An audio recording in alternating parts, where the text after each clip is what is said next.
So yan mga kalapatids, no, magandang maga sa ating lahat. So for today's video nga mga kalapatids, no, maglolop visit tayo kay Idol Simple Lop mga kalapatids, ang tirador ng pulling, fan race at sprint race mga kalapatids, no. So tignan natin mga kalapatids yung ginagamit niyang materyales, at isa rin siya mga kalapatids sa pinakamaraming Taiwan dito sa Ilocos mga kalapatids, no. So kasama natin yung shota natin mga kalapatids na maglolop visit. So titignan natin mga kalapatids kung makakakuha tayo ng Taiwan sa kanya mga kalapatids, no. So okay na mga kalapatids, balikan ko na lang kayo pag nasa location na tayo.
So yan mga kalapatids, no, nandito na nga tayo sa lop ni Idol Simple Lop mga kalapatids, no. So dito napakadami niya ring Taiwan bird mga kalapatids tulad natin. Napakaganda mga kalapatids at napakalusog ng mga Taiwan bird niya, ang kikinis.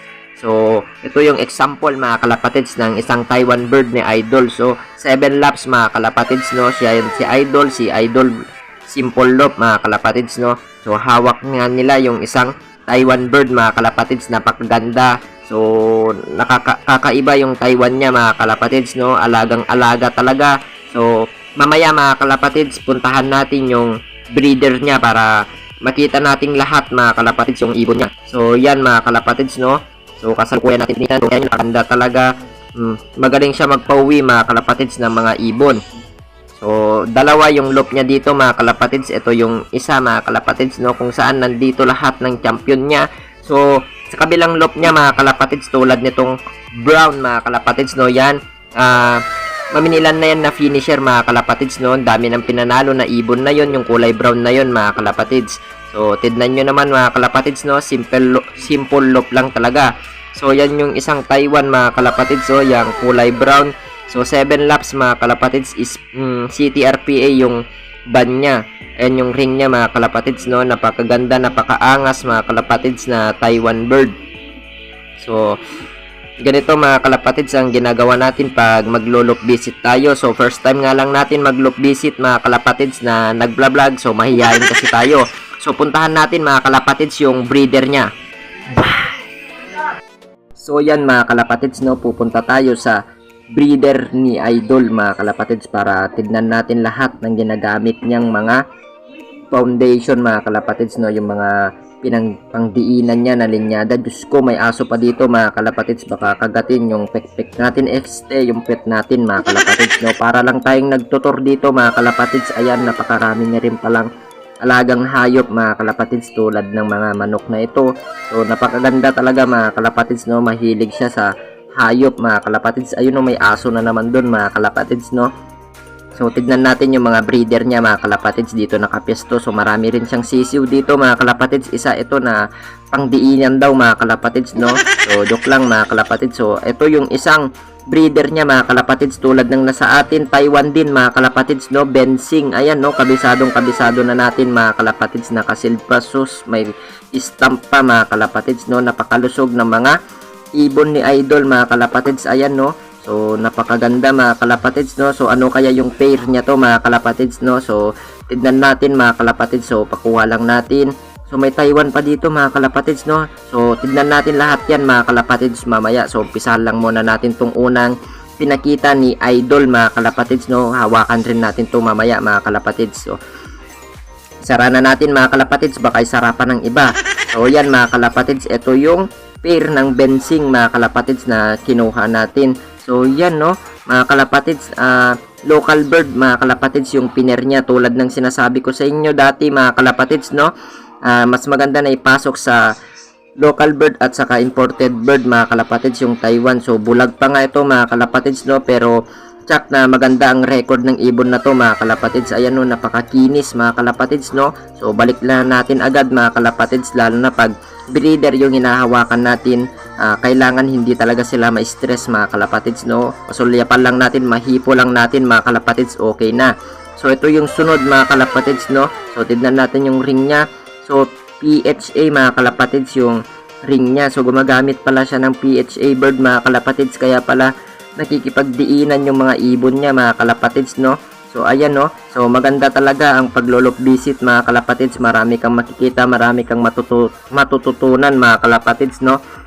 So tignan natin lahat mga kalapatids yung kanyang breeder. So tignan naman natin mga kalapatids yung kanyang piner. So yan mga kalapatids, kukunin na natin yung gusto nating hawakan mga kalapatids, no. Yun yung kinuha niya, yung nakaupo. So possible cock yun mga kalapatids, no. Siya yung maingay kanina. So yan mga kalapatids, so hawak na ni Boss Idol, inabot kay Idol mga kalapatids. Ayan, so tignan natin. So PHA pala mga kalapatids, no, kaya palang ganda-ganda sa paningin natin. So PHA siya mga kalapatids, no. Pinasok niya ulit sa Taiwan. Ayan, no. So napakaangas mga kalapatids, no. Tsak na maganda na naman tong ibubuga ng ibon na to mga kalapatids, no. May itlog na nga sila. So balik na natin agad mga kalapatids, baka ibalik pa nga ng iba. So tignan natin mga kalapatids yung asawa niya. Yan, kinukuha na ni Boss mga kalapatids, no. So ayan mga kalapatids, so napakaangas. So Taiwan nga mga kalapatids, no. So yan yung pakpak niya, wala na siyang stamp mga kalapatids, baka old Taiwan na to. So check natin kung anong year mga kalapatids. Ayan, so 2010 mga kalapatids, TFPF. So kung di ako nagkakamali mga kalapatids, 2010 siya. So old bird Taiwan na siya mga kalapatids, no. Old Taiwan na siya. So matagal na sigurong breeder ni Idol to mga kalapatids, baka isa na yan sa napag-champion niyang anak. So tignan pa natin mga kalapatids yung iba niyang mga ibon. So yan mga kalapatids, no, isa na namang breeder mga kalapatids, no. Banded siya ng club natin, ibig sabihin mga kalapatids na finisher na to. So tama nga mga kalapatids, no, 22 overall champion mga kalapatids, Cavite finisher. So okay na mga kalapatids, no, balik na tayo sa kanyang loop mga kalapatids. So yan mga kalapatids, no, nandito na nga tayo sa loop ni Idol mga kalapatids, no. So buksan natin. So tignan natin mga kalapatids, no. So yan yung isang champion niya mga kalapatids, kung hindi ako nagkakamali, second overall champion yan mga kalapatids, no. Tapos yung nasa taas mga kalapatids, yung kulay gray cell na yan, 5 overall champion mga kalapatids, no. So maganda talaga yung mga ibon ni Idol mga kalapatids, no. So tignan pa natin mga kalapatids yung ibang ibon niya. Napakarami niya ng ibon to mga kalapatids na napag-champion, no. Katulad ngayong taon na to, sunod-sunod yung napag-champion niya mga kalapatids. First, second at third overall champion mga kalapatids, no. So napakagandang bungad ng kanyang year mga kalapatids, no. Yan yung first overall champion mga kalapatids, kung hindi ako nagkakamali. Yung kulay brown na yan mga kalapatids, yung kinuha ni Boss Idol mga kalapatids, no. Siya yan. So may inakay na siya mga kalapatids, no. So para sa gusto ng lahi niya, PM nyo lang siya mga kalapatids. Ayan, no, papamigay niya daw yan ng libre. So yan yung brown mga kalapatids, no. Napakaganda mga kalapatids na ibon. So meron rin siyang isang brown mga kalapatids doon sa kabilang loop. Yun yung maminilan na niya ng nilaban mga kalapatids, no. Napakaangas, walang kakupas-kupas mga kalapatids yung pinapakita na achievement ng ibon niya. So swerte siya sa kulay brown mga kalapatids, no. Kaya pag nakakuha kayo ng brown sa kanya mga kalapatids, matik na yan. So ito yung isa mga kalapatids, no. Yan nga yung loop name niya, Simple Loop mga kalapatids, no. So yan mga kalapatids, no. So kasama ko nga yung misis natin mga kalapatids na nag-loop visit sa champion mga kalapatids no, ng sprint pan race pulling mga kalapatids, lap winner. So napakatibay mga kalapatids ng ibon niya. So nakita naman natin yung mga gamit niya mga kalapatids no, hindi niya naman pinagkait na pinakita yung mga breeder niya mga kalapatids no. Ayan no. So tignan nyo tong mga pinapalakas niyang ibon mga kalapatids, ay Taiwan bird mga kalapatids no. Ayan no. So kino-crossbreed niya nga sa local bird mga kalapatids no.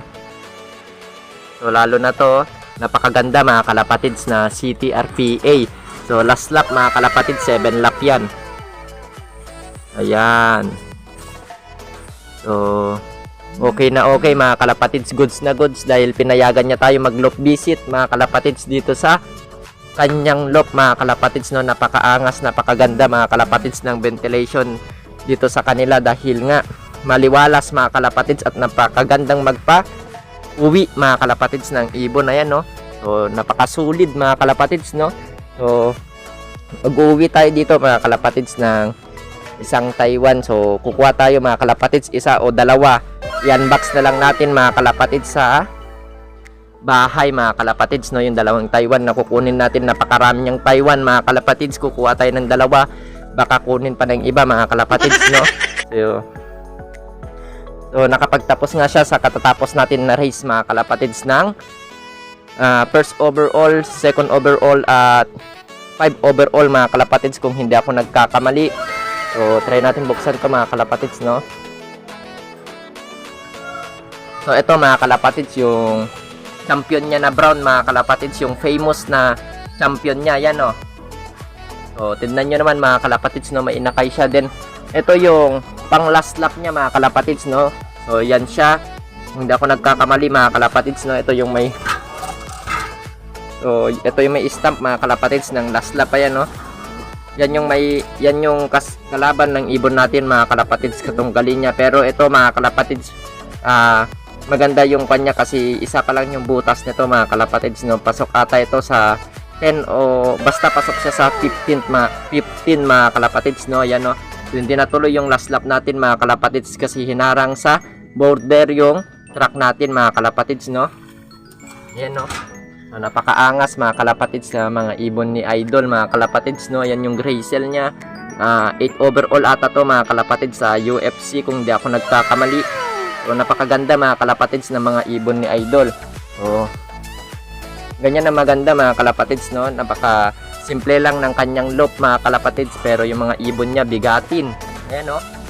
So napaka quality mga kalapatids no. First time natin mag loop visit mga kalapatids sa ganito. So napakaganda mga kalapatids dahil pinayagan niya tayo at sumama tong shota natin mga kalapatids na malakas na nilalang.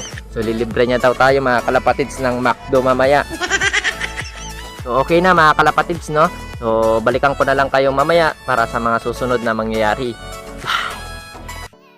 So yan mga kalapatids no, nakakuha na tayo ng 2 pieces na Taiwan bird mga kalapatids dito kay Idol Simple Loop mga kalapatids no. Dito tayo kumuha ng dalawang Taiwan bird mga kalapatids no.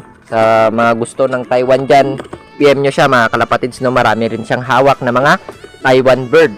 So okay na mga kalapatids no, unbox natin ito sa bahay pag dating natin.